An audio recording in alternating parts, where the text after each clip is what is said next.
"You're fired, Dad."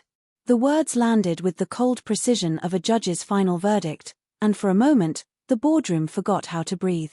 Every executive seated around the polished walnut table stared at Daniel Carter, the 39-year-old CEO who had just dismissed the man whose name still hung in brushed steel letters across the front of the building. William Carter, 68 years old, founder of Carter Industrial Solutions, didn't argue. He didn't slam his hands on the table. He didn't even blink.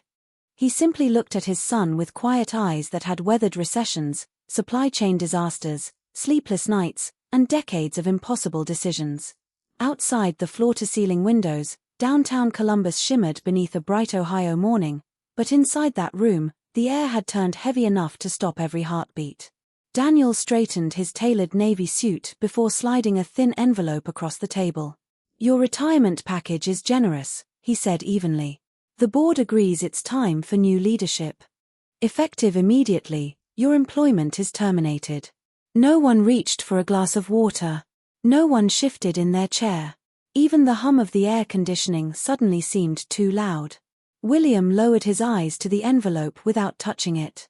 38 years earlier, he had signed the paperwork that created Carter Industrial Solutions with a borrowed pen because he couldn't afford to buy one that morning.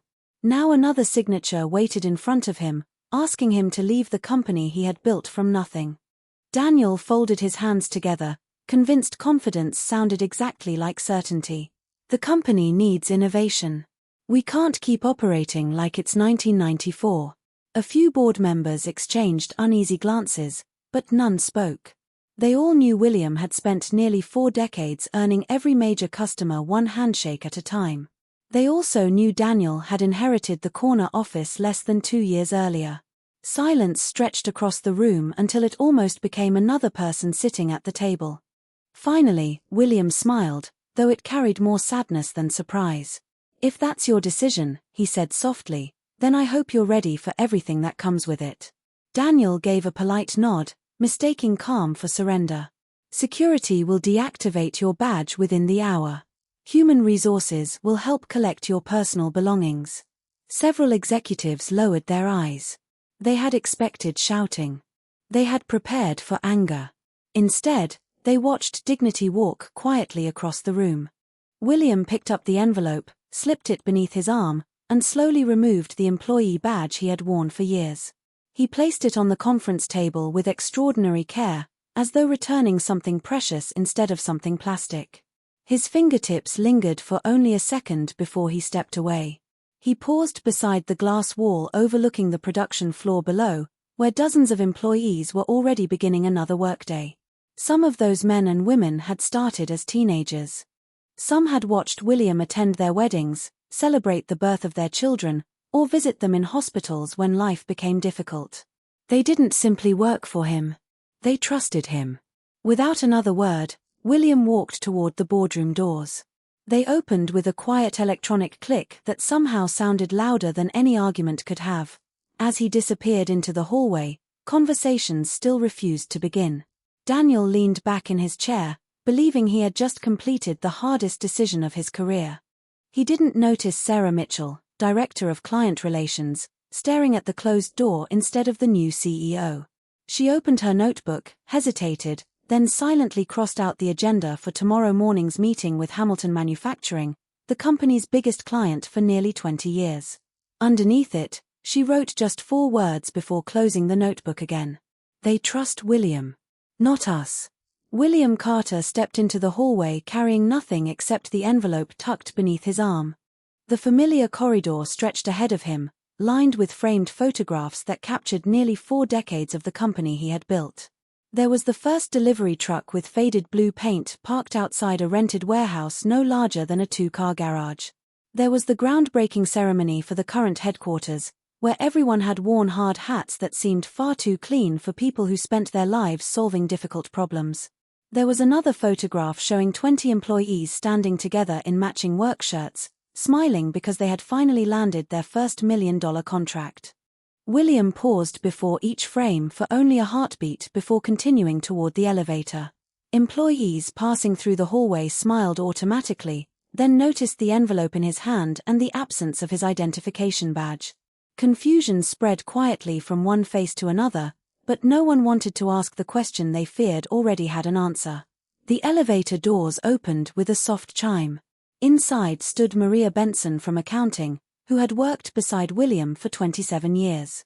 She looked at the empty space on his jacket where his badge had always rested.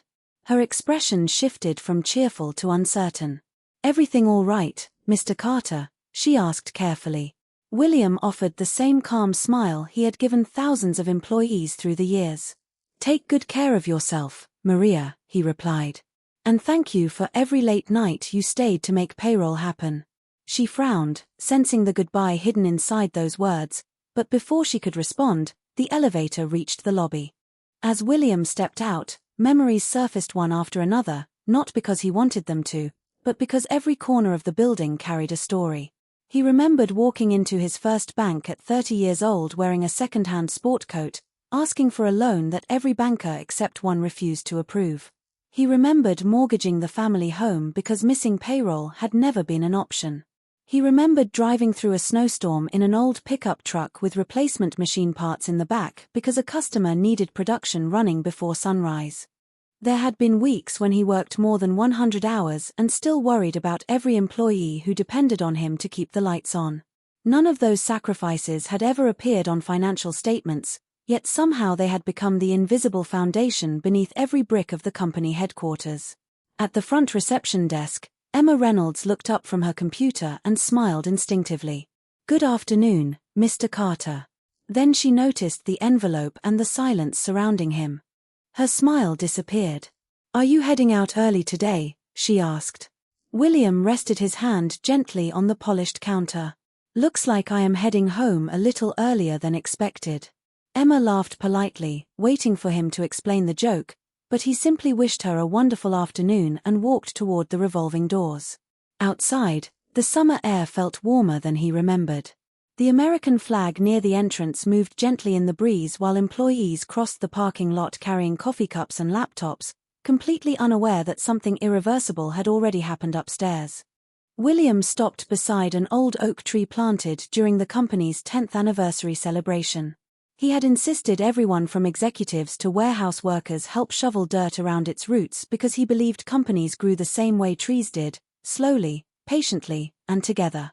Behind him, the glass entrance reflected the building carrying the Carter name in large silver letters. He studied it for a long moment before quietly placing his office keys inside the envelope. Back inside the executive floor, Daniel stood before the board with renewed confidence. "This marks the beginning of a modern era," he declared. "We are going to move faster, automate more, and stop relying on outdated relationships." Several directors nodded politely, although none looked completely convinced. At the far end of the table, Sarah Mitchell remained unusually quiet. She opened her laptop, glanced at tomorrow morning's schedule, and saw the highlighted meeting with Hamilton Manufacturing. Her phone vibrated almost immediately. The caller identification displayed only one name: Thomas Reynolds, Chief Executive Officer of Hamilton Manufacturing. Sarah stared at the screen for several seconds before answering. She already knew there was only one question he was going to ask.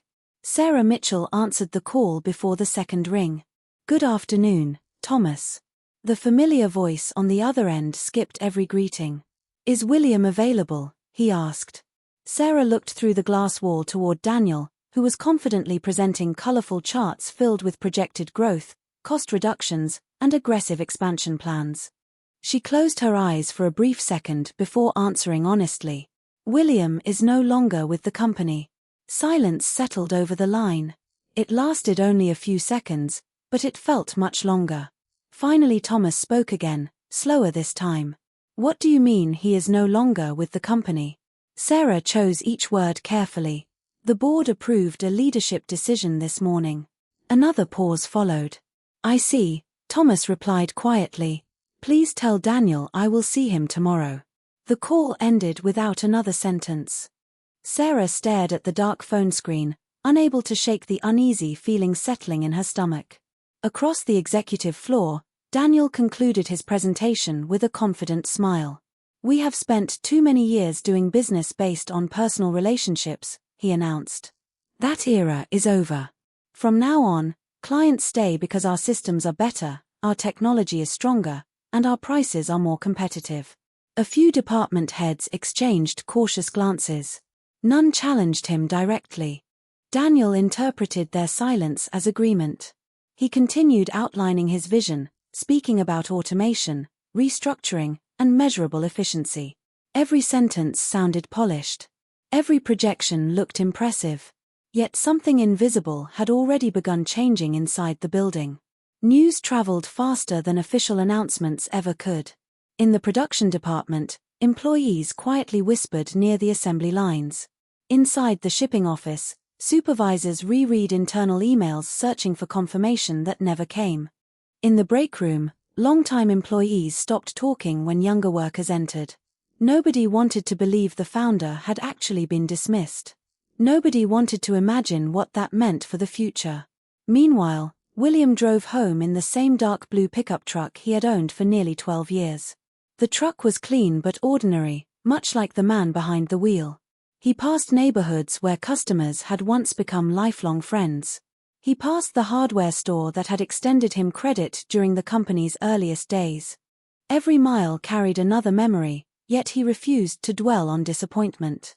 Instead, he turned onto a quiet country road leading toward the modest farmhouse where he and his late wife had raised Daniel decades earlier. The porch still held 2 wooden rocking chairs she had insisted on buying during their 20th anniversary.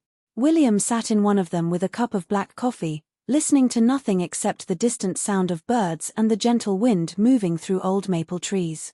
His cell phone remained silent, although he knew it probably would not stay that way for long.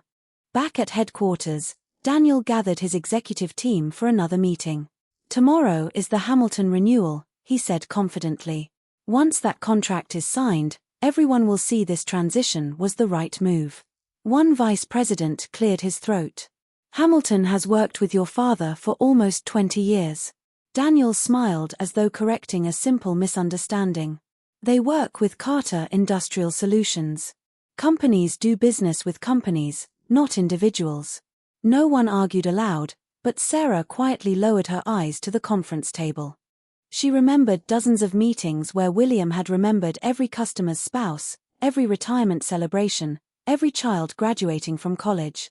He never carried notes because he never needed them. He believed relationships were built by remembering people long after business conversations ended. That philosophy had never appeared in quarterly reports, yet it had quietly become the company's greatest competitive advantage. As the afternoon faded into evening, maintenance crews turned off lights across the building one floor at a time. Daniel remained inside his office reviewing tomorrow's presentation until the cleaning staff arrived. Looking through the large windows toward the empty parking lot, he felt certain the hardest part was already behind him. He believed the company had finally stepped out from beneath his father's shadow. Several miles away, William finished his coffee just as his telephone began to ring. He looked down at the screen and immediately recognized the caller. Thomas Reynolds. William let the phone ring once more before answering with the same calm voice he had carried into every difficult conversation throughout his life. "Good evening, Thomas." Thomas Reynolds did not waste time with small talk. "William, I heard what happened today." William leaned back in the wooden chair on his porch, watching the last rays of sunlight disappear beyond the trees. "News travels faster than I expected," he replied with a quiet smile. Thomas sighed. "You know that is not why I called." They had known each other for more than 20 years. Their relationship had begun with a single purchase order worth less than $50,000 and had grown into one of the strongest business partnerships in the Midwest. Over time they had celebrated company anniversaries together, attended industry conferences, and shared stories about raising children while trying to build successful businesses. Their conversations had never been limited to contracts. They had always been built on trust. "Tomorrow is supposed to be our renewal meeting," Thomas said carefully. "Will you be there?" William remained silent for a moment before answering. "No. That decision is no longer mine." Thomas exhaled slowly. "I was afraid you would say that." They spoke for several more minutes, but neither man mentioned numbers, pricing, or negotiations. When the call ended, William placed the phone beside his coffee cup and looked across the quiet fields surrounding his home. The evening felt peaceful, yet somewhere deep inside he sensed tomorrow would become a turning point that neither he nor Daniel fully understood. Early the next morning, Carter Industrial Solutions buzzed with unusual energy. Employees straightened conference rooms, polished presentation screens, and reviewed financial reports one final time. Hamilton Manufacturing represented nearly 1/4 of the company's annual revenue. Renewing the partnership was considered the most important meeting of the year. Daniel walked confidently through the executive offices wearing a charcoal gray suit and a bright blue tie. He greeted department heads with the enthusiasm of someone convinced victory was already waiting. "Everything is ready?" he asked. "Absolutely," one manager answered. "Presentation packets have been printed. Financial projections have been updated. Legal is standing by." Daniel nodded with satisfaction. "Perfect. Today we show them what the future looks like." Standing near the conference room entrance, Sarah Mitchell watched preparations unfold without sharing the same confidence. She remembered countless meetings where William had insisted the coffee be freshly brewed because Thomas preferred it that way. She remembered him personally greeting every visitor in the lobby instead of waiting behind the conference table. He always said that business began the moment someone walked through the front door, not when the presentation started. Sarah quietly walked into Daniel's office carrying a thin folder. "Do you have a minute?" she asked. Daniel looked up from his laptop. "Of course." She closed the door behind her. "I think you should call Thomas before the meeting." Daniel frowned slightly. "Why would I do that?" Sarah chose her words carefully. "Because he and William built this partnership together over 2 decades. Yesterday happened very suddenly. A personal conversation might help." Daniel smiled politely, although impatience crept into his expression. "Sarah, I appreciate your concern, but we have the strongest proposal on the market.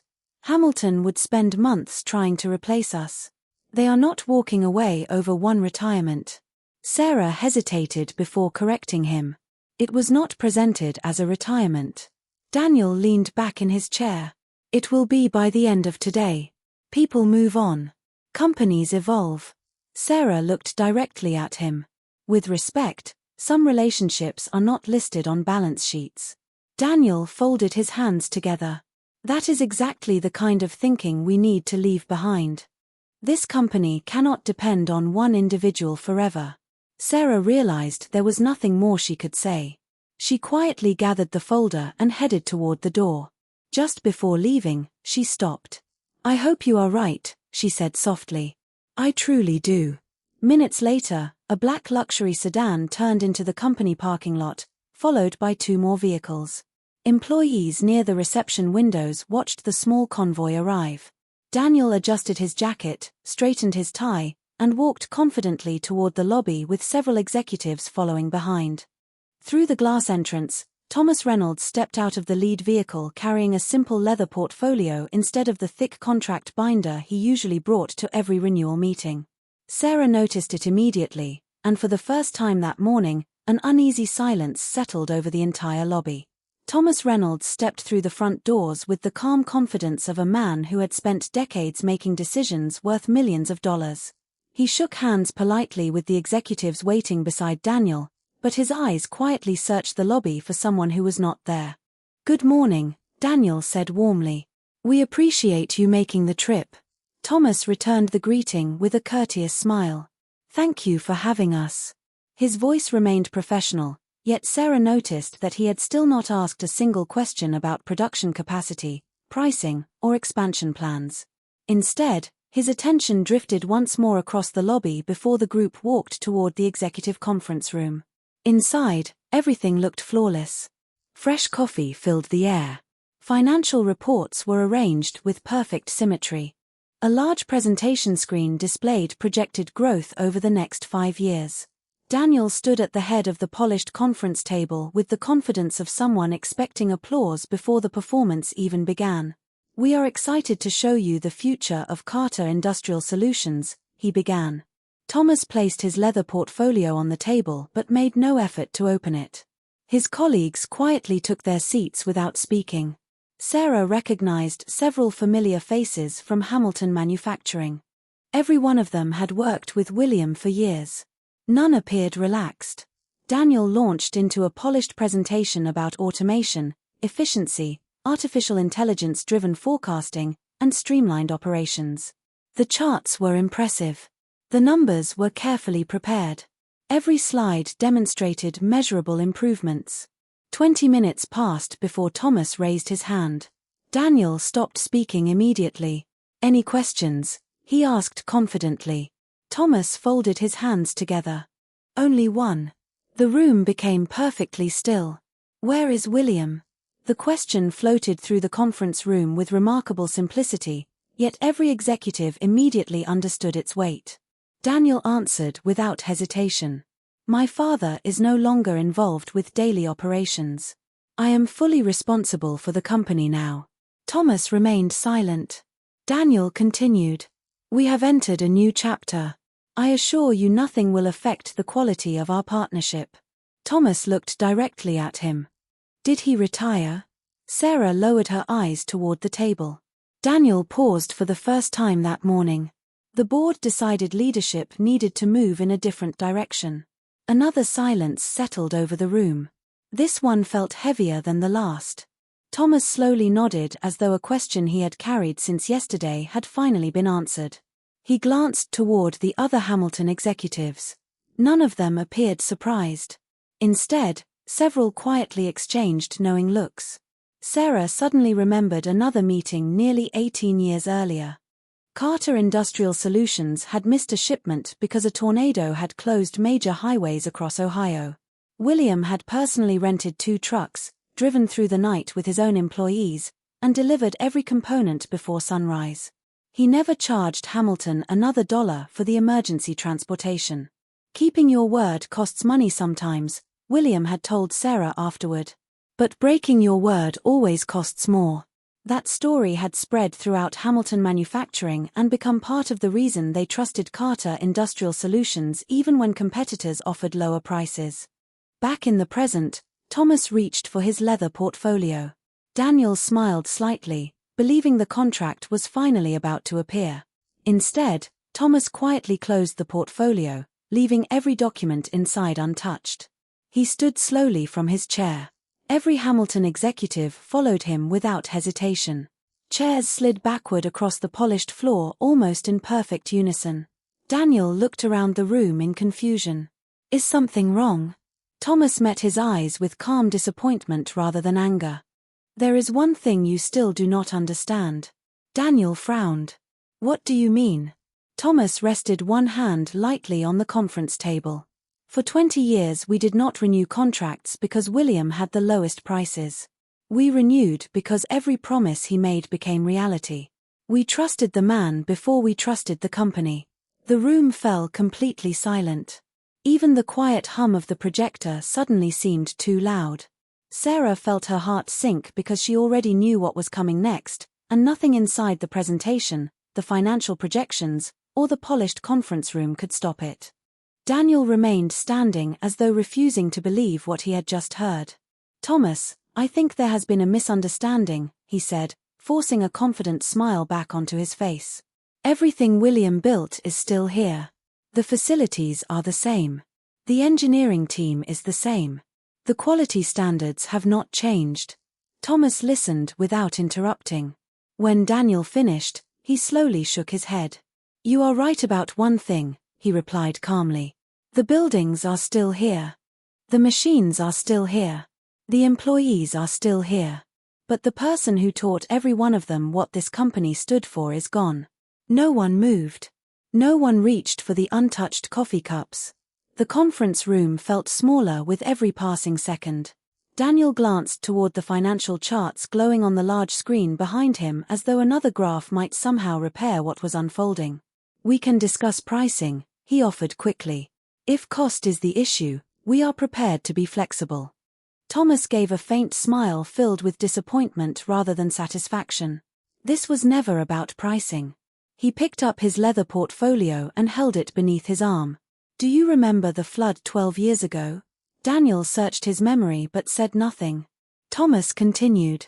Our primary production facility lost power for almost 3 days. We were hours away from missing delivery deadlines that could have cost hundreds of jobs. Before I even finished calling suppliers, William had already loaded emergency generators onto trucks and sent his own technicians across the state. He never asked whether we could afford it. He simply said, "If your people cannot work tomorrow, neither can mine. That is not something you negotiate.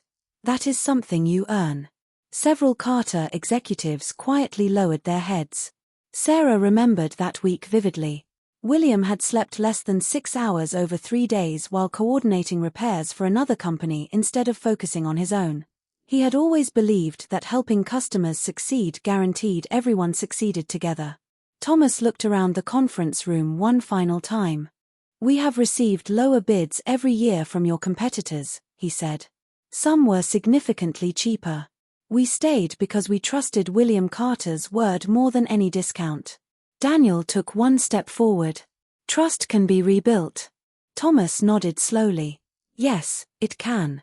But not in the same meeting where the man who built it has just been removed." The sentence settled over the room like a weight no one could lift. Thomas extended his hand politely. Daniel accepted it almost automatically. "I sincerely wish your company success," Thomas said. "But until we understand what the future truly looks like, Hamilton Manufacturing will not be renewing our agreement." He released Daniel's hand, turned toward the door, and walked away. Every Hamilton executive followed without hesitation. No dramatic gestures. No raised voices. Just quiet footsteps echoing across the conference room floor. Sarah watched the doors close behind them, and with that single sound, nearly 20 years of uninterrupted partnership came to an end. Nobody spoke for several long seconds. The presentation screen still displayed bold projections forecasting record growth, yet those numbers suddenly looked meaningless.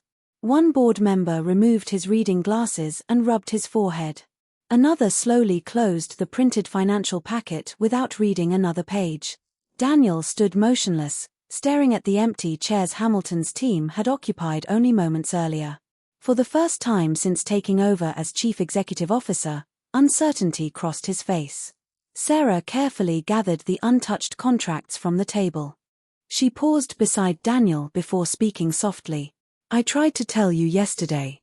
Daniel kept his eyes fixed on the closed conference room doors. "I thought they were loyal to the company." Sarah answered with complete honesty. They were loyal to the company because they were loyal to the man who never gave them a reason to doubt him. Outside the conference room windows, employees continued working, unaware that the largest customer in company history had just walked away without signing a single page. Down the hallway, the receptionist watched the Hamilton delegation leave the building with their portfolios still closed, and an uneasy feeling spread through the office faster than any official announcement ever could. The news spread through Carter Industrial Solutions before anyone from the executive team made an announcement. Employees noticed the empty visitor parking spaces. They noticed the untouched refreshments being cleared away from the conference room. Most of all, they noticed the expressions on the faces of senior managers walking through the hallways in complete silence. Rumors moved from one department to another until they no longer sounded like rumors at all. By early afternoon, department supervisors quietly confirmed what everyone had feared. Hamilton Manufacturing had left without renewing its contract. Daniel locked himself inside his office, staring at the city skyline through the floor-to-ceiling windows. His laptop screen displayed spreadsheets filled with projections that no longer reflected reality. The projected revenue for the next 5 years had depended on a partnership that no longer existed. His telephone rang repeatedly as board members requested updates, but he ignored every call. Across the hall, Sarah Mitchell sat at her desk reviewing electronic messages that continued arriving one after another. Several longtime customers had already heard about the failed meeting through industry contacts. Some were politely asking whether recent leadership changes would affect existing agreements. Others simply wanted reassurance that the values they had trusted for decades would remain intact.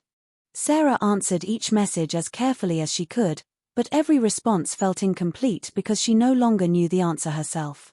Late that afternoon, an emergency board meeting was called. The atmosphere inside the same conference room felt completely different from only 24 hours earlier. Yesterday it had been filled with confidence. Today it was filled with uncomfortable questions. One director leaned forward and spoke first. "How much revenue did we just lose?" The chief financial officer quietly reviewed the numbers before answering. "If Hamilton permanently moves to another supplier, we are looking at tens of millions of dollars over the next several years, along with secondary impacts on production planning and staffing." Another director looked directly at Daniel. "Did anyone see this coming?" Before Daniel could answer, Sarah spoke calmly. "I warned that the relationship was built around trust as much as performance." No one challenged her statement. The room had already witnessed enough evidence to understand she had been right. Daniel remained silent, replaying Thomas Reynolds's words over and over in his mind. "We trusted the man before we trusted the company." Until that moment, he had believed trust belonged to logos, buildings, and contracts. Now he was beginning to understand that trust often had a face, a voice, and decades of consistent actions behind it. As the meeting continued, another board member quietly cleared his throat. "There is something else you should know." Every eye turned toward him. "I received 2 calls this afternoon from regional clients asking whether William Carter had truly left the company. They were not asking about pricing. They were asking whether the stories they heard were true." A heavy silence settled over the room again. Daniel suddenly remembered being 12 years old, sitting beside his father in an old pickup truck after visiting a customer nearly 200 miles away. He had complained about spending an entire Saturday making one delivery. William had smiled and said, "Son, people rarely remember the invoice. They remember who showed up when they needed help." At the time, Daniel had thought it sounded old-fashioned. Sitting in the boardroom years later, those words suddenly carried a meaning he had never understood before. As evening approached, employees quietly packed their belongings and headed home. Conversations in the parking lot revolved around uncertainty rather than weekend plans. Many wondered whether Hamilton's departure was only the beginning. Others questioned whether William had truly been forced out. Inside the nearly empty headquarters, Daniel remained alone in his office long after the lights across the building had begun shutting down automatically. He opened the company website and looked at the history page featuring photographs of William standing beside employees, customers, and community leaders over nearly 4 decades. For the first time, he noticed something he had overlooked his entire career. In every picture, his father stood beside other people instead of in front of them. Daniel slowly reached for his telephone, stared at the familiar contact saved simply as Dad, and realized that rebuilding a business might prove easier than rebuilding the trust he had broken. The next morning, Carter Industrial Solutions no longer felt like the confident company it had been only 2 days earlier. The hallways were quieter. Conversations stopped whenever executives walked past. Every ringing telephone seemed to carry another question nobody wanted to answer. Daniel arrived before sunrise hoping an early start would somehow restore control, but his inbox was already overflowing. Several suppliers requested clarification about recent leadership changes. 2 regional customers asked to postpone contract discussions until the situation became clearer. A local business journal had left multiple messages requesting a statement after hearing that Hamilton Manufacturing had ended negotiations without signing a renewal. Daniel stared at the growing list of unanswered messages and realized that uncertainty spread through business communities faster than facts ever could. At 9 o'clock, the board reconvened. The chief financial officer projected updated forecasts onto the conference room screen. The numbers looked dramatically different from those presented only yesterday. Revenue expectations had fallen sharply. Planned expansion projects would need to be delayed. Hiring would likely be frozen until financial stability returned. No one blamed market conditions. No one blamed competitors. Every calculation traced back to a single decision made in this very room. One director finally broke the silence. "We built contingency plans for economic downturns, supply shortages, and transportation disruptions.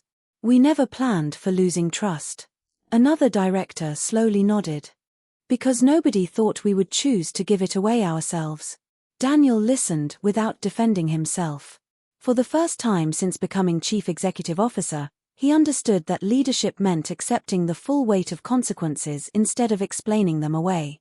Across town, William spent the morning repairing an old wooden fence bordering his property. The work was slow but peaceful. His telephone rang several times, yet he ignored every business call. Around noon, a familiar pickup truck pulled into his driveway. It was Mike Donovan, the company's operations manager for nearly 30 years. Mike climbed out, removed his baseball cap, and walked toward the fence.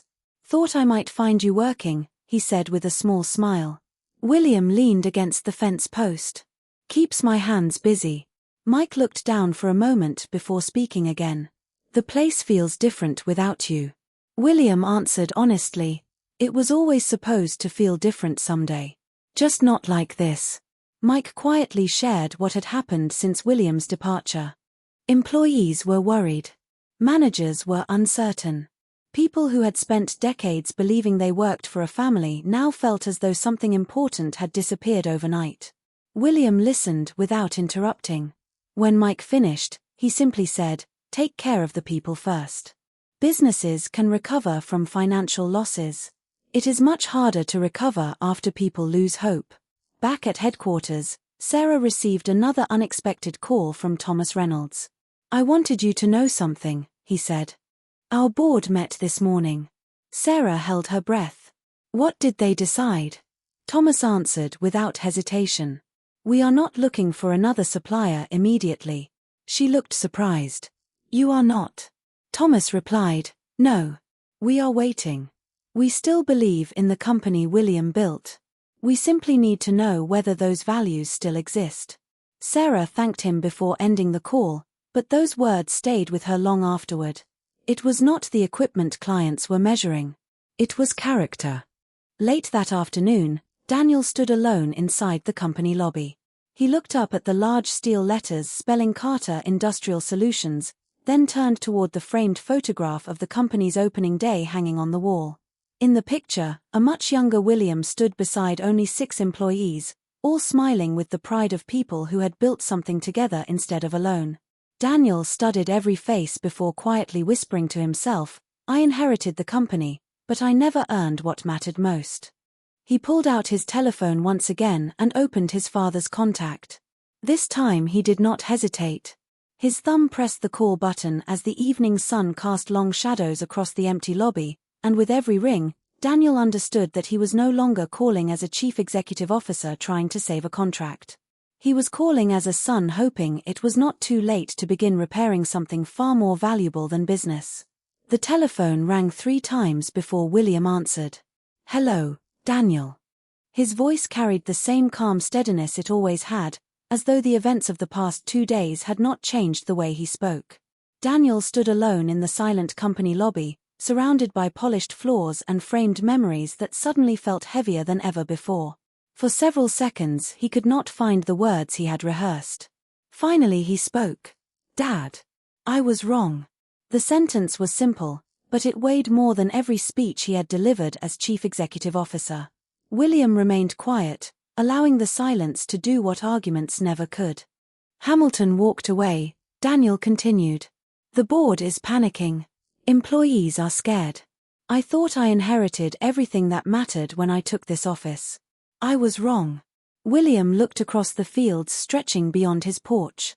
The evening breeze carried the familiar sound of rustling leaves, reminding him how slowly strong things were built. "I heard," he replied gently. Daniel lowered his head. "Can you come back?" William did not answer immediately. Instead, he asked one question. "Why?" Daniel closed his eyes. 2 days earlier he would have answered with numbers, contracts, and financial projections. Now none of those felt important enough. "Because I finally understand that the company was never the building," he said quietly. "It was the trust you earned inside it." William smiled to himself, though Daniel could not see it. "That is the first decision you have made this week that sounds like a leader." Early the following morning, Daniel drove to his father's farmhouse instead of the corporate office. He found William repairing another section of the old fence with the same patience he had once used to build a business one customer at a time. Daniel walked across the grass until he stood beside him. Neither man spoke at first. Finally Daniel reached for one of the fence posts and held it steady while William secured it into place.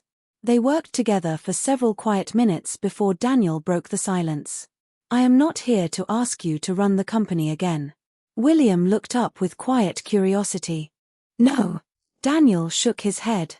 "I am here to ask you to help me become the kind of leader who deserves to." William set down his tools and studied his son carefully. For the first time in many years, he did not see a man trying to prove himself. He saw someone finally willing to learn. Several days later, employees gathered inside the headquarters lobby after receiving an unexpected company-wide meeting invitation. The atmosphere was tense as Daniel stepped onto the small platform near the reception desk.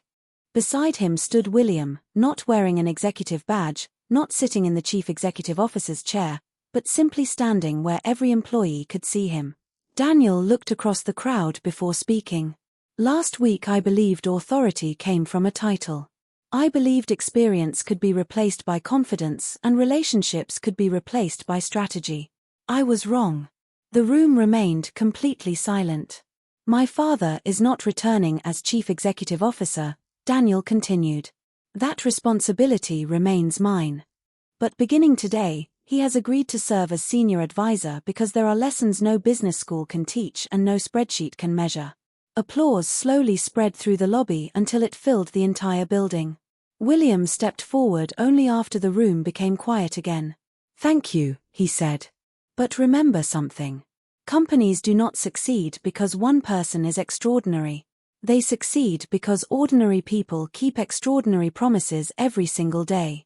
A week later, Thomas Reynolds walked through the same front doors carrying the same leather portfolio he had closed days before. This time he smiled as William greeted him in the lobby, followed by Daniel standing beside his father instead of in front of him. Thomas extended his hand to Daniel first. "I heard about your meeting with the employees," he said. "Leadership begins the day pride ends." Daniel nodded. "I am still learning." Thomas opened his portfolio, removed the renewal agreement, and placed it on the conference table. "Hamilton Manufacturing is renewing because we believe the values that built this partnership still have a future here." Daniel looked toward William before signing the agreement. William simply nodded once, saying nothing because the moment no longer belonged to him. As the meeting ended, father and son walked through the production floor together. Employees smiled with a sense of hope that had quietly returned. The machines sounded exactly as they always had, yet somehow the entire building felt different. Daniel finally understood that buildings could be inherited, positions could be assigned, and contracts could be negotiated, but respect had to be earned one promise at a time.